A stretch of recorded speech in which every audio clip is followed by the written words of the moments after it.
anyone in the room.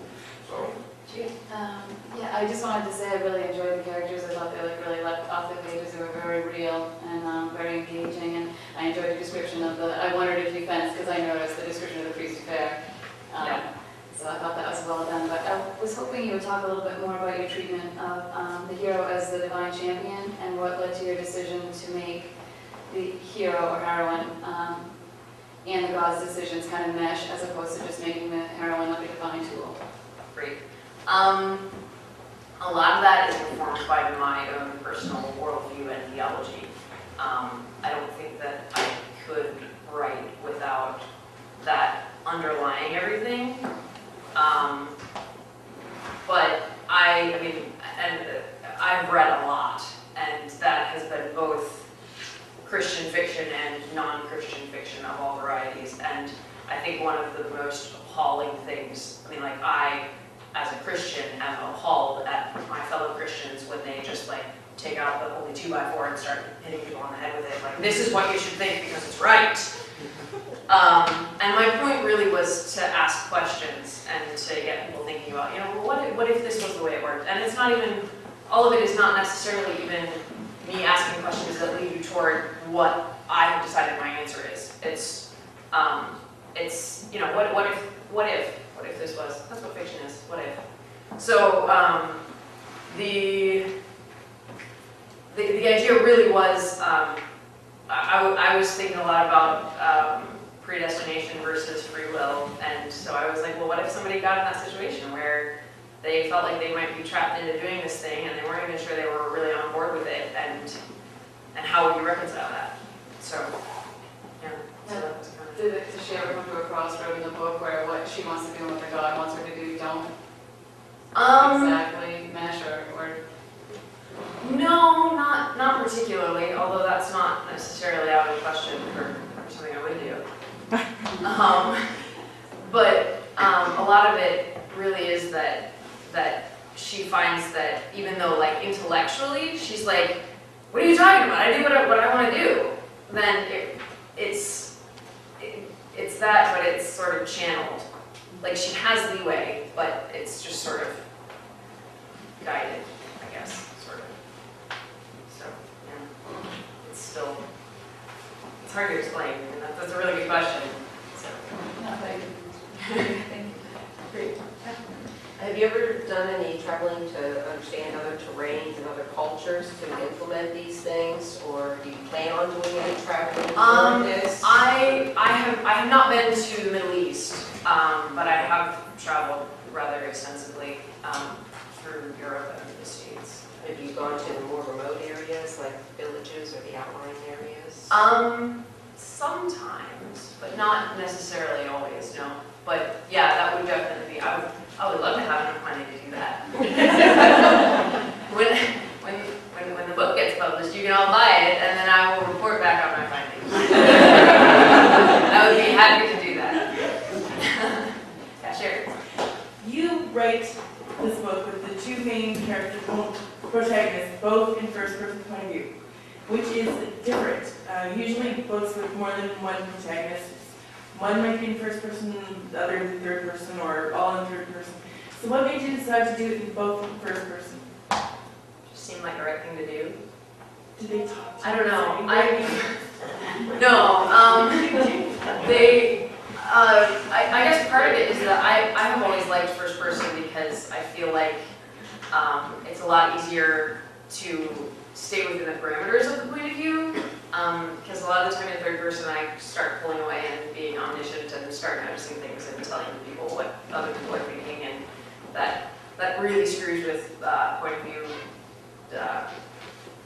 quality because nobody knows what somebody else is thinking. So it's first person for me makes it easier to stay in that, like, this is what this person sees and feels, and it's easier to get in their head in a lot of ways.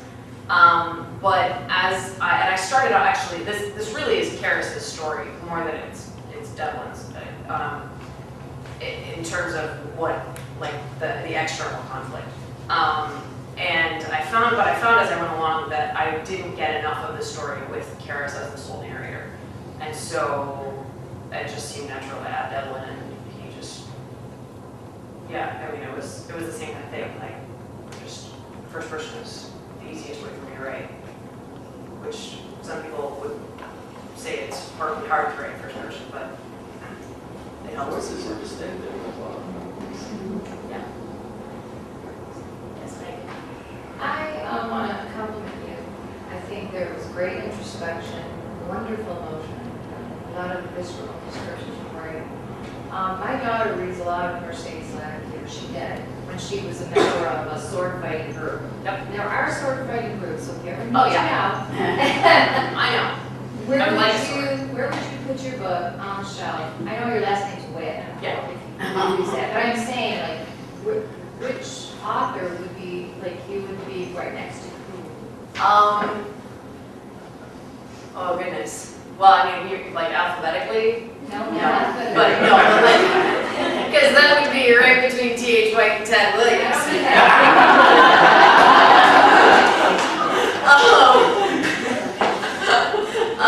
Because Marianne says Lisa Scalene, and that kind of made me think, oh, yeah. And so I Right. wanted to know, like, what would you be? Yeah, Mercedes Lackey was definitely an early influence. I read a lot of Andrew Cafferty's stuff too. Raymond Feist and Terry Brooks were both back there. More recently, Carol Berg has really influenced me, and actually she does multiple first-person narrators as well. I read one of hers specifically to look at how she did that with keeping their voices distinctive. So I would say definitely recently Carol Berg has been a lot of my fantasy influence because her stuff is just awesome. You should read it if you haven't. Yeah, so actually, I mean, like I said, I read a ton of everything. So Jane Austen's in there, and Sherlock Holmes, and The dinner scene. you get everything. The dinner scene reminded me of like almost Elizabethan. That's how rich it was. It was like, oh, that's really awesome. It just. When writing multiple first-person points of view, you said you did every 2 chapters, right? Mm-hmm. Did you ever struggle with scenes where the 2 characters are interacting and suddenly you don't know which voice should be telling that part of the story? Normally, it was pretty clear whose perspective was going to be best for the purposes of the story. Part of the reason that I did the alternating chapters was because I had started out with Karis as my main narrator, and she sort of likes to take over things, and I found myself with like 75% Karis material and like 25% Devlin material, and I really felt like I needed to balance that better. I mean, Devlin is a lot more introspective and introverted, and Karis is a lot more action-driven, which I guess might be counterintuitive for gender roles. But, I mean, I think their histories are integral in that. So, I mean, most of the time it wasn't that hard to do one or the other, and I don't think I ever changed a scene from one of their point of views to the other, which is kind of interesting, actually. So, yeah, I don't know. That wasn't a very good answer, I'm sorry. Are they both warriors chosen or just one? Karis is the one who's marked. One of the cultural things about this tribe is that they're holy warriors who have been basically more or less been touched by the hand of God actually have a physical mark that appears on their cheek, and it's a handprint. And so Karis, yeah, the hand of God. Sorry, I was like, hey, that's kind of cool. Yeah, it's really, really subtle. So Karis is the one who is really marked, and like I said, this is really her story. It's a story about how she becomes this holy warrior type of character. And the next book really, I think, will be Devlin's telling moment. So he is not entirely ordinary himself, but he is not